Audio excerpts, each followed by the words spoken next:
Welcome back to news TV 84। Break ਤੋਂ ਬਾਅਦ ਵੀ ਅਸੀਂ ਸਰਦਾਰ ਸੁਖਦੇਵ ਸਿੰਘ ਭੌਰ ਜੀ ਨਾਲ ਆਪਣੇ ਸਵਾਲਾਂ ਦਾ ਸਿਲਸਿਲਾ ਜਾਰੀ ਰੱਖਦੇ ਹਾਂ। ਹਾਂਜੀ ਵੀਰ ਜੀ, ਬ੍ਰੇਕ ਤੋਂ ਪਹਿਲਾਂ ਤੁਸੀਂ ਦੱਸ ਰਹੇ ਸੀ ਜਿਸ ਤਰ੍ਹਾਂ ਤੁਸੀਂ ਆ ਸਿੱਖੀ ਪ੍ਰਚਾਰ ਦੇ ਲਈ ਕੈਂਪ ਲਗਾਉਣ ਲੱਗੇ ਹੋਏ ਆਲਮੋਸਟ 12,000 ਪਿੰਡਾਂ ਤੋਂ ਲਗਭਗ 12,000 ਪਿੰਡਾਂ ਤੋਂ ਉੱਪਰ ਵੀ, ਇਹ ਤੁਸੀਂ ਕਦੋਂ ਲਗਾਉਣੇ ਨੇ? ਲੱਗ ਰਹੇ ਜੀ 125 ਲੱਗ ਚੁੱਕੇ हैं। ਹਾਂਜੀ, ਉਹ ਤੁਸੀਂ ਆਲਰੇਡੀ ਸ਼ੁਰੂ ਕਰ ਦਿੱਤੇ ਨੇ ਜੀ? ਹਾਂਜੀ, ਅੱਗੇ ਲੱਗਣਗੇ, 1.5 ਸਾਲ ਤੋਂ ਚੱਲ ਰਿਹਾ ਜੀ। ਹਾਂਜੀ, ਜਿਸ ਤਰ੍ਹਾਂ ਅਸੀਂ ਬ੍ਰੇਕ ਤੋਂ ਪਹਿਲਾਂ ਗੱਲ ਕੀਤੀ ਜੀ। ਇਹ ਵੀ ਜਿਹੜਾ ਮੈਂ ਬੇਨਤੀ ਕਰ ਰਿਹਾ ਸੀ ਨਾ, ਦੇਖੋ ਅੱਜ ਬਹੁਤ ਵੱਡਾ ਐਸਾ ਇੱਕ ਸੈਕਟ ਪੈਦਾ ਹੋ ਗਿਆ ਸਿੱਖੀਜ਼ਮ ਦੇ ਵਿੱਚ, ਜਿਹੜੇ ਲੋਕਾਂ ਨੇ ਧਰਮ ਨੂੰ ਧੰਦਾ ਬਣਾ ਲਿਆ ਜੀ। ਉਹ ਸਿਰਫ ਹੁਣ ਧੰਦਾ ਤੇ ਧਰਮ ਦਾ ਤਾਂ ਕੋਈ ਸੰਬੰਧ ਨਹੀਂ ਹੋ ਸਕਦਾ ਨਾ। ਜਿਹੜਾ ਕੋਈ ਬਿਜ਼ਨਸ ਹੈ, ਬਿਜ਼ਨਸ ਦੇ ਵਿੱਚ ਤਾਂ ਬੰਦਾ ਪ੍ਰੋਫਿਟ ਮੋਟਿਵ ਹੁੰਦਾ ਜੀ, ਤੇ ਜੇ ਨਹੀਂ ਪ੍ਰੋਫਿਟ ਮਿਲਦਾ ਛੱਡ ਕੇ ਦੂਜੇ ਪਾਸੇ ਚਲੇ ਜਾਂਦਾ ਜੀ। ਆਪਣਾ ਤਾਂ ਇਤਿਹਾਸ ਹੈ ਨਾ, ਧਰਮ ਦੀ ਖਾਤਰ ਫਿਰ ਵੀ ਲੇਖੇ ਲਾਉਣੇ ਪੈਂਦੇ ਆ, ਬੰਦ ਕਟਾਉਣੇ ਪੈਂਦੇ ਆ। ਜੇ ਪ੍ਰੋਫਿਟ ਤੇ ਲਾਸ ਦਾ ਕੋਈ ਹਿਸਾਬ ਕਿਤਾਬ ਕਰਨ ਲੱਗਿਆ ਫਿਰ ਤਾਂ ਧਰਮੀ ਪਾਣੀ ਨਹੀਂ ਸਕਦਾ। ਹਾਂਜੀ, ਔਰ ਇਹ ਚਿੰਤਾ ਬੜੀ ਵੱਡੀ ਹੈ ਵੀ ਕੌਮ ਦੇ ਪ੍ਰਚਾਰਕਾਂ ਦਾ ਵਿਸ਼ਵਾਸ ਇਸ ਗੱਲ ਵਿੱਚ ਨਹੀਂ ਵੱਧ ਰਿਹਾ ਵੀ ਜੇ ਗੁਰੂ ਕਿਰਪਾ ਕਰੇ ਤਾਂ ਉਹ ਸਭ ਨੂੰ ਪ੍ਰਸ਼ਾਦਾ ਦੇ ਸਕਦਾ। ਕਿਰਤ ਕਰਨੀ ਜ਼ਰੂਰੀ ਹੈ। ਹਾਂਜੀ, ਇੱਕ ਬੜਾ ਵੱਡਾ ਹਿੱਸਾ ਕਿਰਤ ਛੱਡ ਕੇ ਧਰਮ ਨੂੰ ਧੰਦੇ ਦੇ ਤੌਰ ਤੇ ਅਡਾਪਟ ਕਰ ਦਿੱਤਾ। ਇਹ ਇੱਕ ਬੜਾ ਵੱਡਾ ਚੈਲੰਜ ਹੈ ਕੌਮ ਦੇ ਸਨਮੁਖ।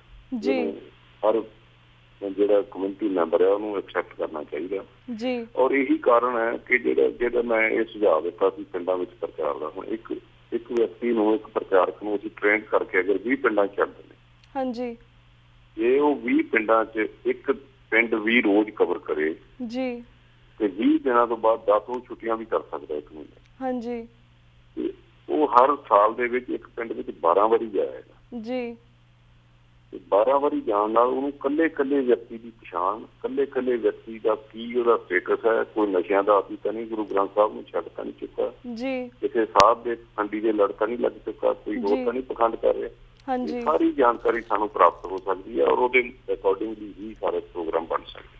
ਹਾਂਜੀ, ਇਹੀ ਕਾਰਨ ਸੀ ਕਿ ਇਸ ਚੈਲੰਜ ਨੂੰ ਸਵੀਕਾਰ ਕਰਨ ਦੇ ਲਈ ਇਹ ਪ੍ਰੋਗਰਾਮ ਮੈਂ ਦਿੱਤਾ ਸੀ ਜੀ। ਮੈਂ ਚਾਹੁੰਦਾ ਵਾਹਿਗੁਰੂ ਕਿਰਪਾ ਕਰੇ ਇਹ ਜਲਦੀ ਲਾਗੂ ਹੋਵੇ, ਕਿਉਂਕਿ ਬਹੁਤ ਕੁਝ ਐਸਾ ਹੈ ਜਿਹੜਾ ਅਣਜਾਣ ਪੁਣੇ ਵਿੱਚ ਹੋ ਰਿਹਾ। ਹਾਂਜੀ, ਔਰ ਉਹ ਲੋਕਾਂ ਦੀ ਗੁਰਬਤ ਦਾ, ਗਰੀਬੀ ਦਾ, ਉਹਨਾਂ ਦੀ ਵਿਚਾਰਾਂ ਦੀ ਬੈਕਵਰਡਨੈਸ ਦਾ ਲਾਭ ਉਠਾ ਕੇ ਕਈ ਬੰਦੇ ਉਹਨਾਂ ਨੂੰ ਲੁੱਟ ਰਹੇ ਜੀ ਜੀ।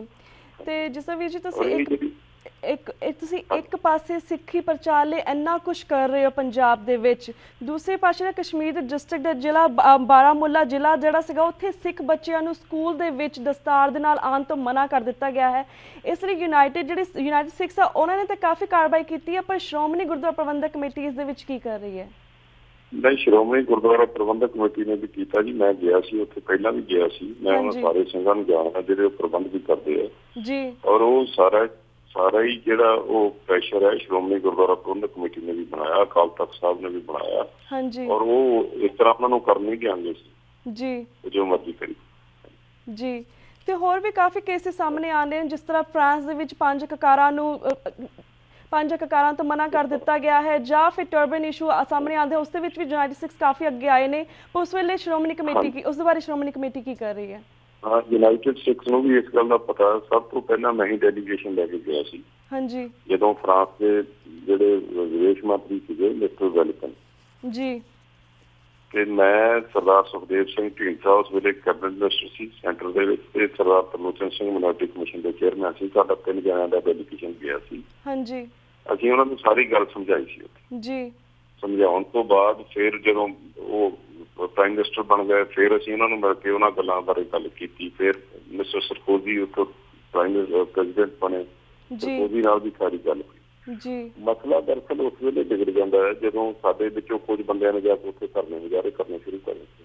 ਹਾਂਜੀ, ਹੁਣ ਅਸੀਂ ਜਿੱਥੇ ਪ੍ਰਦੇਸ਼ਾਂ 'ਚ ਬੈਠੇ ਹਾਂ, ਅਸੀਂ ਲੌਜੀਕਲੀ ਜੇ ਉਹਨਾਂ ਨੂੰ ਗੱਲ ਸਮਝਾਉਂਦੇ ਹਾਂ ਤੇ ਮੈਂ ਮੰਨਦਾ, ਕਿਉਂਕਿ ਮੈਂ ਵੀ ਬਾਹਰ ਅੰਦਰ ਜਾਂਦਾ ਰਹਿਣਾ ਜੀ, ਤੇ ਉਹ ਗੱਲ ਨੂੰ ਸਮਝ ਕੇ ਜਿਹੜੇ ਲੋਕ ਹੈ ਉਹ ਬੜਾ ਉਹਦਾ ਅੱਛਾ ਰਿਸਪਾਂਸ ਦਿੰਦੇ ਆ। ਬਾਕੀ ਲੋਕਾਂ ਨੇ ਜਦੋਂ ਮੁਜ਼ਾਹਰੇ ਕਰਨੇ ਸ਼ੁਰੂ ਕਰ ਦਿੱਤੇ, ਲੌਜਿਕ ਪਿੱਛੇ ਰਹਿ ਗਿਆ। ਹਾਂਜੀ, ਤੇ ਫਿਰ ਐਡਾਮੈਂਸੀ ਆ ਗਈ ਦੋਨੋਂ ਸਾਈਡ ਤੋਂ, ਇਹ ਬੜੀ ਮਾੜੀ ਰੁਝਾਨ ਹੈ। ਮੈਂ ਤੁਹਾਡੇ ਜ਼ਰੀਏ ਇਹ ਬੇਨਤੀ ਕਰਨੀ ਚਾਹੁੰਦਾ ਆਪਣੇ ਸਾਰੇ ਬਾਹਰ ਬੈਠੇ ਭੈਣਾਂ ਭਰਾਵਾਂ ਨੂੰ ਕਿ ਜਦੋਂ ਕਿਤੇ ਕੋਈ ਐਸੀ ਸਮੱਸਿਆ ਹੁੰਦੀ ਹੈ ਨਾ, ਉਹਦੇ ਲਫ਼ਜ਼ੀ ਜਿਹੜੇ ਪੁਆਇੰਟਸ ਹੈਗੇ ਆ ਨਾ, ਉਹਨਾਂ ਨੂੰ ਠੀਕ ਕਰਕੇ ਉਹਦੀਆਂ ਐਮਬੈਸੀ ਦੇ ਰਾਹੀਂ ਸਰਕਾਰਾਂ ਤੱਕ ਪੁੱਜਦੇ ਕਰਿਆ ਜੀ। ਬਿਲਕੁਲ ਜਦੋਂ ਤੱਕ ਅਸੀਂ ਇਹ ਗੱਲਾਂ ਨਹੀਂ ਕਰਦੇ, ਅਸੀਂ ਇਹ ਲੌਜਿਕ ਤੋਂ ਪਿੱਛੇ ਹਟ ਜਾਂਦੇ ਹਾਂ ਤੇ ਮੁਜ਼ਾਹਰਿਆਂ ਤੱਕ ਆ ਜਾਂਦੇ ਜੀ। ਮੁਜ਼ਾਹਰੇ ਵੀ ਕਰਨੇ ਚਾਹੀਦੇ ਆ, ਕੌਮੀ ਆਪਣੀ ਗੱਲ ਪ੍ਰੂਵ ਕਰਨ ਦੇ ਲਈ ਆਉਣਾ ਚਾਹੀਦਾ ਸਾਹਮਣੇ, ਪਰ ਉਹਨਾਂ ਨੂੰ ਕੋਈ ਸਮਝਾਉਣ ਦੇ ਲਈ ਵੀ ਯਤਨ ਕਰਨਾ ਚਾਹੀਦਾ ਕਿ ਕਿਉਂ ਸਾਡੇ ਲਈ ਇਹ ਜ਼ਰੂਰੀ ਹੈ। ਹਾਂਜੀ ਜੀ ਬਿਲਕੁਲ। ਜਦੋਂ ਅਸੀਂ ਇਹ ਸਮਝਾ ਦਿਆਂਗੇ, ਮੈਨੂੰ ਨਹੀਂ ਖਿਆਲ, ਕਿਉਂਕਿ ਮੈਂ ਅੱਧੀ ਦੁਨੀਆ ਘੁੰਮਿਆ,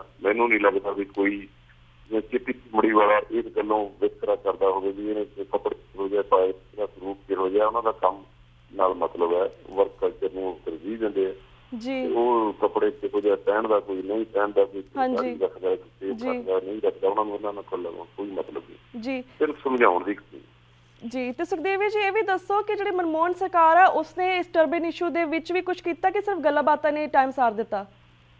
ਅਸੀਂ 2-3 ਵਾਰੀ ਇਹ ਡੈਲੀਗੇਸ਼ਨ ਜਿਹੜੇ ਮੈਂ ਜ਼ਿਕਰ ਕੀਤਾ ਕਰਨ ਤੋਂ ਬਾਅਦ ਪ੍ਰਾਈਮ ਮਿਨਿਸਟਰ ਨੂੰ ਮਿਲੇ ਸੀ ਆਪਣੇ ਇੰਡੀਆ ਦੇ ਨੂੰ, ਔਰ ਉਹਨਾਂ ਨੂੰ ਇਹ ਗੱਲ ਬੜੇ ਜ਼ੋਰ ਨਾਲ ਸਮਝਾਈ ਸੀ। ਸ਼੍ਰੋਮਣੀ ਗੁਰਦੁਆਰਾ ਪ੍ਰਬੰਧਕ ਕਮੇਟੀ ਸਿਰਫ ਗੁਰਦੁਆਰਿਆਂ ਦਾ ਪ੍ਰਬੰਧ ਕਰਨ ਵਾਲੀ ਇੱਕ ਕਮੇਟੀ ਹੈ। ਇਹਦੇ ਕੋਲ ਕੋਈ ਡਿਪਲੋਮੈਟਿਕ ਰਾਈਟ ਨਹੀਂ ਤੇ ਮੁਲਕ ਨਾਲ ਜਾ ਕੋਈ ਗੱਲ ਕਰ ਸਕੇ ਜਾਂ ਉਹਦੇ ਤੇ ਪ੍ਰੈਸ਼ਰ ਬਣਾ ਜੀ। ਜਿਹੜੇ ਬਾਹਰ ਰਹਿੰਦੇ ਸਿੱਖ ਹੈ ਉਹ ਹਿੰਦੁਸਤਾਨ ਦੇ ਸ਼ਹਿਰੀ ਹੈ।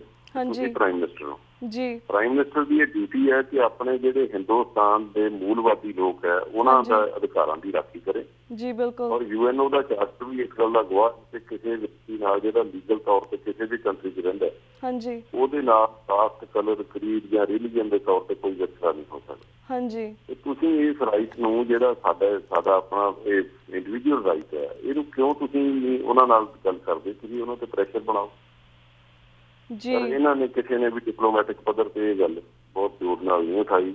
ਇਹ ਬਦਕਿਸਮਤੀ ਹੈ, ਮੈਂ ਸਮਝਦਾ ਵੀ ਪਤਾ ਨਹੀਂ ਕਿ ਸਾਨੂੰ ਇਹ ਸਿੱਖਾਂ ਨੂੰ ਕੋਈ ਜ਼ਰੂਰੀ ਅੰਗ ਨਹੀਂ ਸਮਝਦੇ ਹਿੰਦੁਸਤਾਨ ਦਾ, ਇਹ ਗੱਲਾਂ ਜੀ। ਤੇ ਸੁਖਦੇਵ ਜੀ ਮੈਂ ਤੁਹਾਡੇ ਨਾਲ ਹੋਰ ਵੀ ਕਾਫੀ ਜਿਹੜੇ ਸਿੱਖਾਂ ਦੇ ਕਰੰਟ ਇਸ਼ੂਜ਼ ਹੈ ਉਸਦੇ ਬਾਰੇ ਵੀ ਗੱਲਬਾਤ ਕਰਨਾ ਚਾਹਾਂਗੀ, ਜਿਸ ਤੁਸੀਂ ਜਾਣੇ ਕਿ ਬੜੀ ਮਿਹਨਤ ਤੋਂ ਬਾਅਦ ਪੰਥ ਨੂੰ ਆਪਣਾ ਨਿਵੇਕਲੀ ਪਹਿਚਾਣ ਨਾਨਕਸ਼ਾਹੀ ਕੈਲੰਡਰ ਮਿਲਿਆ ਸੀਗਾ, ਪਰ ਸੋਧਾਂ ਦੇ ਨਾਂ ਥੱਲੇ ਇਸ ਨੂੰ ਵੀ ਹਿੰਦੂ ਕਾਰਨ ਕਰਕੇ ਇਸ ਨੂੰ ਵੀ ਚੇਂਜ ਕਰ ਦਿੱਤਾ ਗਿਆ। ਐਸਾ ਕਿਉਂ ਹੋਇਆ? I was the first person to oppose these amendments, ਔਰ ਮੈਂ ਉਸ ਵੇਲੇ ਕੀਤੀਆਂ ਸੀ ਜਦੋਂ ਬਿਲਕੁਲ ਹਾਲਾਤ ਸਾਜ਼ਗਾਰ ਨਹੀਂ ਸੀ। ਅਕਾਲੀ ਦਲ ਦੀ ਪਾਲਿਸੀ ਹੋਰ ਸੀ, ਜਥੇਦਾਰ ਹੋਰ ਮਨ ਬਣਾਈ ਬੈਠੇ ਸੀ ਤੇ ਮੈਂ ਇਕੱਲੇ ਬੰਦੇ ਨੇ ਇਸ ਗੱਲ ਦਾ ਵਿਰੋਧ ਕੀਤਾ ਸੀ ਵੀ ਇਹ ਬਿਲਕੁਲ ਗਲਤ ਹੈ ਔਰ ਇਹ ਜਿਹੜਾ ਬਣ ਚੁੱਕਾ ਇਹ ਮੰਨਿਆ ਜਾ ਚੁੱਕਾ 2003 ਤੋਂ ਲੈ ਕੇ 2010 ਤੱਕ ਲਾਗੂ ਹੋ ਗਿਆ। ਦੇਸ਼ ਵਿਦੇਸ਼ ਦੀਆਂ ਸੰਗਤਾਂ ਮੰਨ ਚੁੱਕੀਆਂ, ਇਹਦੇ 'ਚ ਕੋਈ ਤਰਮੀਮ ਨਹੀਂ ਕਰਨੀ ਚਾਹੀਦੀ।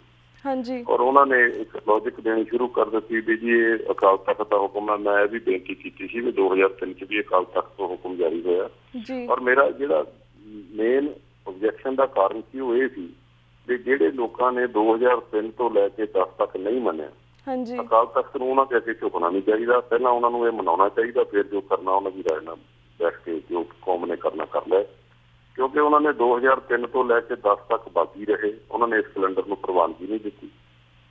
ਪਹਿਲਾਂ ਉਹਨਾਂ ਨੂੰ ਅਕਾਲ ਤਖ਼ਤ ਦੀ ਸੁਪਰੀਮੇਸੀ ਦੇ ਘੇਰੇ ਵਿੱਚ ਲਿਆਂਦਾ ਜਾਵੇ, ਬਜਾਏ ਉਹਨਾਂ ਨੂੰ ਝੁਕਾਉਣ ਦੇ ਅਕਾਲ ਤਖ਼ਤ ਨੂੰ ਨਾ ਝੁਕਾਇਆ ਜਾਵੇ। ਮੇਰਾ ਇਹ ਲੌਜਿਕ ਸੀ, ਇਸ ਕਰਕੇ ਮੈਂ ਅੰਡਰ ਪ੍ਰੋਟੈਸਟ ਵਾਕ ਆਊਟ ਕਰਕੇ ਬਾਹਰ ਆ ਗਿਆ ਜੀ। ਜਿਸ ਤਰ੍ਹਾਂ ਤੁਸੀਂ office bearer of the committee boycott ਕਰਨਾ ਬੜੀ ਵੱਡੀ ਜੀ ਉਸ ਵੇਲੇ ਗੱਲ ਹੁੰਦੀ ਹੈ ਕਿ ਮੈਂ ਛੱਡ ਕੇ ਆ ਗਿਆ ਸੀ। ਮੈਂ ਮਲੇਸ਼ੀਆ ਵਿੱਚ ਪਾਰਟਿਸਪੇਟ ਜੀ।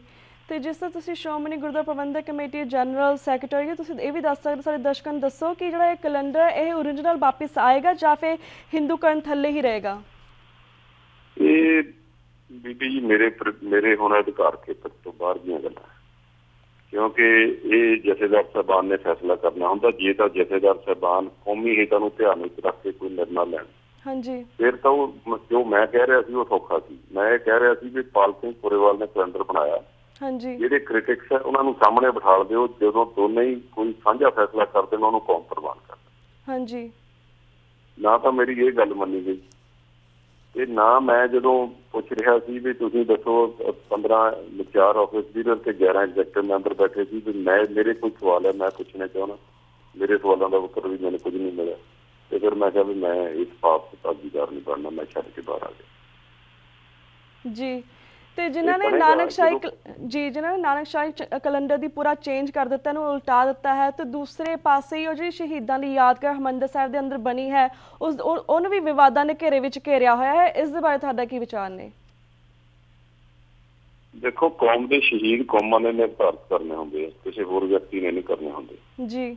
ਜੇ ਹੁਣ ਇਹ ਵੀ ਆਪਾਂ ਪੁੱਛ ਕੇ ਸੋਚ ਕੇ ਕਰੀਏ ਵੀ ਦੱਸੋ ਜੀ ਕਿਹਨੂੰ ਅਸੀਂ ਸ਼ਹੀਦ ਮੰਨੀਏ ਤੇ ਕਿਹਨੂੰ ਨਾ ਮੰਨੀਏ, ਗੱਲਾਂ ਗਲਤ ਹੈ। ਕੌਮਾਂ ਦੇ ਜਥੇਦਾਰਾਂ ਨੂੰ, ਕੌਮ ਦੇ ਆਗੂਆਂ ਨੂੰ ਤਕੜੇ ਹੋ ਕੇ ਫੈਸਲੇ ਆਪਣੇ ਕੌਮੀ ਹਿੱਤਾਂ ਵਿੱਚ ਲੈਣੇ ਚਾਹੀਦੇ ਜੀ। ਤੇ ਸਮੇਂ-ਸਮੇਂ ਨਾਲ ਸ਼੍ਰੋਮਣੀ ਕਮੇਟੀ ਵਿੱਚ ਭ੍ਰਿਸ਼ਟਾਚਾਰ ਦੇ ਵੀ ਸਕੈਂਡਲਸ ਕਾਫੀ ਸਾਹਮਣੇ ਆਉਂਦੇ ਨੇ, ਤੇ ਗੁਰੂ ਦੀ ਗੋਲਕ ਨਾਲ ਐਸਾ ਖਿਲਵਾੜ ਕਿਉਂ ਕੀਤਾ ਜਾਂਦਾ ਹੈ? ਇਸ ਦੇ ਬਾਰੇ ਵੀ ਸਾਡੇ TV 84 ਦੇ ਦਰਸ਼ਕਾਂ ਨੂੰ ਦੱਸੋ। ਇਹ ਇੱਕ ਐਸਾ ਫਿਨੋਮੀਨਾ ਹੈ ਕਿ ਜੇ ਗੁਰੂ ਘਰ ਵਿੱਚ ਦਾਨ ਦੇਣ ਵਾਲਿਆਂ ਦੀ ਕਮੀ ਨਹੀਂ ਤੇ ਗੁਰੂ ਘਰ ਵਿੱਚ ਚੋਰਾਂ ਦੀ ਵੀ ਕੋਈ ਕਮੀ ਨਹੀਂ ਜੀ। ਜਦੋਂ ਗੁਰੂ ਦਾ ਭੈ ਖਤਮ ਹੋ ਜਾਂਦਾ ਫਿਰ ਇਹ ਸਾਰੀਆਂ ਗੱਲਾਂ ਹੁੰਦੀਆਂ। ਜਦੋਂ ਬੇਵਿਸ਼ਵਾਸੀ ਹੋ ਜਾਂਦੀ ਗੁਰੂ ਤੇ ਪਤਾ ਨਹੀਂ ਮੇਰੇ ਬੱਚੇ ਭੁੱਖੇ ਨਾ ਮਰ ਜਾਣ, ਉਸ ਵੇਲੇ ਹੁੰਦੀ ਹੈ। ਜਦੋਂ ਗੁਰੂ ਦੇ ਵਿੱਚ ਵਿਸ਼ਵਾਸ ਹੁੰਦਾ ਫਿਰ ਐਸੀਆਂ ਗੱਲਾਂ ਨਹੀਂ ਹੁੰਦੀਆਂ। ਸ਼੍ਰੋਮਣੀ ਗੁਰਦੁਆਰਾ ਪ੍ਰਬੰਧਕ ਕਮੇਟੀ ਨੇ ਇਹਦਾ ਸਾਰਾ ਇੱਕ ਜਿਹੜਾ ਲਾਅ ਹੈ, ਜਿਹਦੇ ਲਾਅ ਦੇ ਤਹਿਤ ਅਸੀਂ ਕੰਮ ਕਰਦੇ ਹਾਂ, ਇੰਡੀਅਨ ਪਾਰਲੀਮੈਂਟ ਵੱਲੋਂ ਪਾਸ ਕੀਤਾ ਹੈ ਜੀ, ਗੁਰਦੁਆਰਾ ਐਕਟ 1925। ਉਹਦੇ ਵਿੱਚ ਇਹ ਸਾਰੇ ਪ੍ਰਾਵਧਾਨ ਹੈ। ਔਰ ਜੇ ਕੋਈ ਏਦਾਂ ਕਰਦਾ ਫੜਿਆ ਜਾਂਦਾ ਤਾਂ ਉਹਨੂੰ ਇਮੀਡੀਏਟ ਸਜ਼ਾ ਮਿਲਦੀ ਹੈ, ਉਹਨੂੰ ਨੌਕਰੀ ਤੋਂ ਵਿਹਲਾ ਕਰ ਦਿੱਤਾ ਜਾਂਦਾ ਜੀ ਜੀ। ਤੇ ਵੀਰ ਜੀ, ਸਾਡਾ ਵਕਤ ਸਮਾਪਤੀ ਵੱਲ ਜਾ ਰਿਹਾ, ਪਰ ਅਸੀਂ ਚਾਹਾਂਗੇ ਕਿ ਤੁਸੀਂ ਸਾਡੇ ਕਾਫੀ ਕੁਐਸਚਨ ਦੇ ਅੱਜ ਆਨਸਰ ਕਰ ਦਿੱਤੇ। ਹੋਰ ਵੀ ਸਾਡੇ ਕੋਲ ਕਾਫੀ ਕੁਐਸਚਨ ਜਿਹੜੇ ਟਾਈਮ ਨਾਲ ਫਿਰ ਨਾ ਤੁਹਾਡੇ ਨਾਲ ਗੱਲਬਾਤ ਕਰਾਂਗੇ ਔਰ ਕੁਐਸਚਨਾਂ ਦੇ ਉੱਪਰ, ਪਰ ਅਸੀਂ ਚਾਹਾਂਗੇ ਐਟ ਦੀ ਐਂਡ ਤੁਸੀਂ ਸਾਡੇ TV ਸ਼ੋਅ 'ਤੇ ਪਹਿਲੀ ਵਾਰ ਆਏ TV 84 ਦੇ ਰਾਹੀਂ ਤੁਸੀਂ ਸਿੱਖ ਸੰਗਤਾਂ ਨੂੰ ਜ਼ਰੂਰ ਮੈਸੇਜ ਦੇਵੋ। ਮੈਂ ਭੈਣ ਜੀ ਤੁਹਾਡੇ ਰਾਹੀਂ ਇਹ ਮੈਸੇਜ ਦੇਣਾ ਚਾਹੁੰਦਾ ਜੀ ਕਿ ਮੈਨੂੰ ਪਤਾ ਸਿੱਖਾਂ ਦੀਆਂ ਪੋਲੀਟੀਕਲ ਲਾਲਸਾਵਾਂ ਵੀ ਨੇ, ਆਪਣੀ ਚੌਧਰ ਦੀ ਭੁੱਖ ਵੀ ਥਾਂ ਪੁਰ ਥਾਂ ਹੈ, ਜਿੱਥੇ ਵੀ ਬੈਠੇ ਚਾਹੇ ਹਿੰਦੁਸਤਾਨ 'ਚ ਬੈਠੇ ਚਾਹੇ ਬਾਹਰ ਬੈਠੇ ਜੀ। ਮੈਂ ਇੱਕੋ ਹੀ ਬੇਨਤੀ ਦੇ ਰੂਪ ਵਿੱਚ ਇਹ ਗੱਲ ਕਹਿਣੀ ਚਾਹੁੰਦਾ ਜੀ, ਜਿੱਥੇ ਮਰਜ਼ੀ ਤੁਹਾਡੀ ਸਿਆਸੀ ਭੁੱਖ ਪੂਰੀ ਹੁੰਦੀ ਹੈ, ਚੌਧਰ ਦੀ ਭੁੱਖ ਹੁੰਦੀ ਹੈ, ਕਿਸੇ ਤੁਹਾਡੇ ਨਾਲ ਹੁੰਦੀ ਹੈ, ਜਿੱਥੇ ਮਰਜ਼ੀ ਰਹੋ, ਪਰ ਇੱਕ ਮੇਰੀ ਬੇਨਤੀ ਹੈ ਦੁਨੀਆ ਵਿੱਚ ਬੈਠੇ ਭੈਣਾਂ ਭਰਾਵਾਂ ਨੂੰ ਜੀ, ਜਦੋਂ ਸਵਾਲ ਸਿੱਖ ਦਾ, ਸਿੱਖੀ ਦਾ, ਗ੍ਰੰਥ ਤੇ ਪੰਥ ਦਾ ਆਵੇ ਨਾ, ਉਸ ਵੇਲੇ ਆਪਣੇ ਆਪ ਨੂੰ ਸਭ ਤੋਂ ਪਹਿਲਾਂ ਸਿੱਖ ਸਮਝਿਆ ਕਰੋ। ਜਦੋਂ ਅਸੀਂ ਸਿੱਖ ਸਮਝ ਕੇ ਇਹ ਸਾਰਾ ਕੁਝ ਕਰਨਾ ਸ਼ੁਰੂ ਕਰ ਦਿੱਤਾ, ਅੱਧਾ ਮਸਲਾ ਉਸੇ ਦਿਨ ਹੱਲ ਹੋ ਜਾਏ ਜੀ। ਬਿਲਕੁਲ। ਔਰ ਸੱਚੇ ਪਾਤਸ਼ਾਹ ਦੇ ਚਰਨਾਂ 'ਚ ਬੇਨਤੀ ਹੈ ਕਿ ਜਿਹੜੇ ਸਾਡੇ ਕਮਿਊਨਿਟੀ ਦੇ ਨਾਂ ਉੱਚਾ ਕਰਨ ਲਈ ਦੇਸ਼ਾਂ ਵਿਦੇਸ਼ਾਂ ਵਿੱਚ ਬੈਠੇ ਭੈਣ ਭਰਾ ਹੈ, ਸਭ ਨੂੰ ਵਾਹਿਗੁਰੂ ਚੜ੍ਹਦੀ ਕਲਾ ਵਿੱਚ ਰੱਖੇ, ਸਭ ਨੂੰ ਆਪਣੇ ਚਰਨਾਂ ਦੀ ਪ੍ਰੀਤੀ ਗੁਰਮਤਿ ਦੀ ਦਾਤ ਬਖਸ਼ੇ, ਸਭ ਦੇ ਪਰਿਵਾਰਾਂ ਵਿੱਚ ਖੁਸ਼ੀਆਂ ਖਿੜੇ ਰਹਿਣ, ਇਹ ਅਰਦਾਸ ਜੀ। ਤੇ ਜਿਸ ਤਰ੍ਹਾਂ ਵੀ ਤੁਸੀਂ ਜਾਣੇ ਕਿ TV 84 ਇਹ ਨਵਾਂ TV ਸ਼ੋਅ ਸ਼ੁਰੂ ਹੋਇਆ ਹੈ ਸਿੱਖ ਮਸਲਿਆਂ ਨੂੰ ਲੈ ਕੇ, ਤੁਸੀਂ ਇਸ ਦੇ ਬਾਰੇ ਕੀ ਕਹਿਣਾ ਚਾਹੁੰਦੇ ਹੋ?